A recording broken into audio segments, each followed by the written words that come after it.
Questions about NCBA's role in the beef industry aren't new.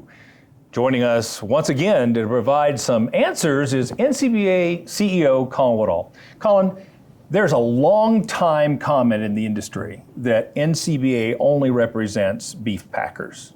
What do you say to people who continue to beat that drum? There's a lot of misinformation out there, and what we find typically from people who levy those claims are that they don't even know how NCBA operates. This association was established in 1898 by cattle producers. And here we are 127 years later, and cattle producers still run this association. Yeah. It is the focus of this association.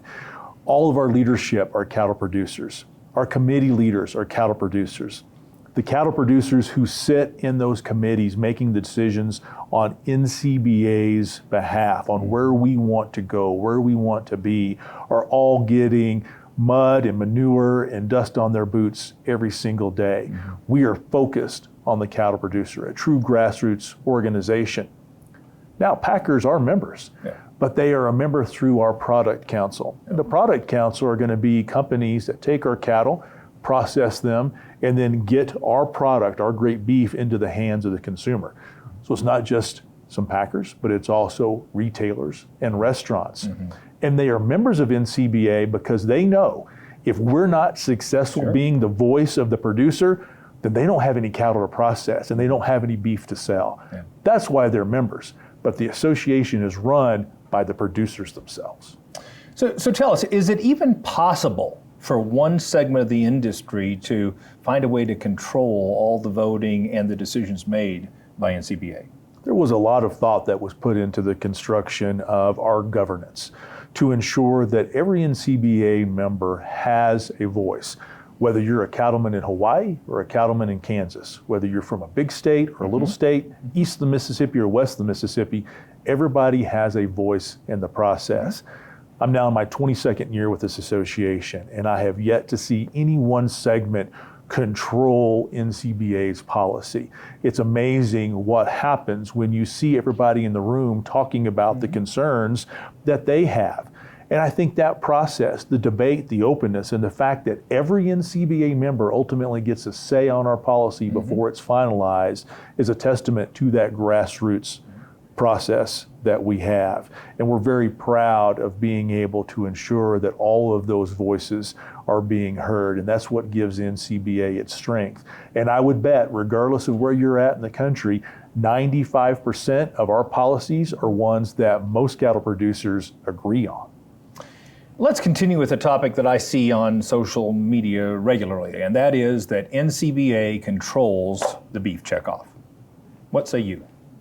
Again, education is key. And there's a lot of misinformation out there, especially when you see people on social media talking about what they perceive to be the process, and it is nothing compared to what actually goes on. Much like with NCBA's policy process, the CBB, the Cattlemen's Beef Board, and the checkoff process is also run by cattle producers. NCBA is the largest contractor to the Cattlemen's Beef Board, doing work on behalf of the checkoff. Things like research, our Beef It's What's for Dinner campaigns, issues management, programs like Beef Quality Assurance, BQA. But we are one of 9 organizations that contract for that money. And every September, we have to go in front of what's called the Beef Promotion Operating Committee. It's made up of 10 cattle producers representing the Cattlemen's Beef Board, which is the checkoff, and then 10 cattle producers representing the Federation of State Beef Councils, all the state beef councils coming together to work together. Those producers make the decision of who gets to contract for checkoff work and what projects we do on their behalf.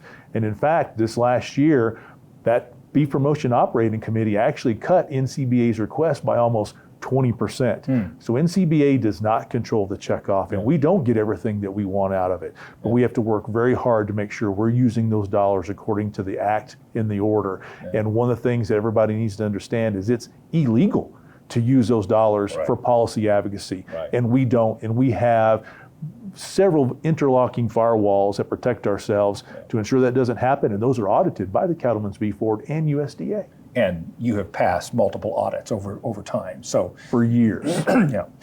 Another question.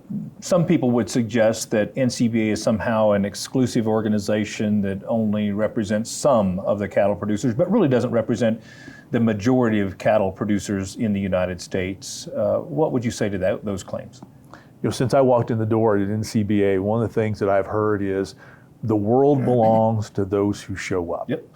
And I think that is key in this discussion, because as a national organization, in fact, the oldest and largest national organization, of those cattle producers in the country who want to be there, who want to show up, the majority of them belong to NCBA. Yeah.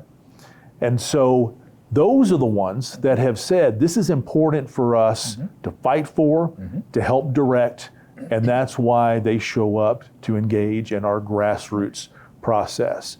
So when you really boil it down to who is the representative of the majority of the cattle producers who want to be active, who want to be engaged, and who want to chart the course of the U.S. cattle and beef industry, it's NCBA. And all you have to do is show up to CattleCon every year to see that process work, to see the grassroots engagement, to see producers making the decisions, to understand that there's only one that's making a difference, and that's NCBA.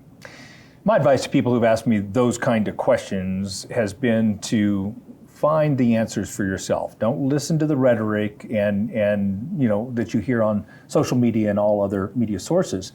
For those people who want to get the straight answers about these questions and others, what's your recommendation? Give us a call. Send us an email. Come to CattleCon. We are open and transparent. We don't have anything to hide. Yeah. We're very comfortable in the way we have constructed this association, how the association works, and again, how that grassroots component focuses on the producer. So all you have to do is ask, and we're happy to share all of the details of how NCBA works. Thank you so much for shedding light and maybe clarifying some very, very common misperceptions that I hear out in the industry. Thanks for coming. Thank you, Kevin. Now, if you'd like to stay up to date on all the key issues and events facing the beef industry, one way is by becoming a member of NCBA. To join us, just call 866-233-3872, or you can visit the website ncba.org.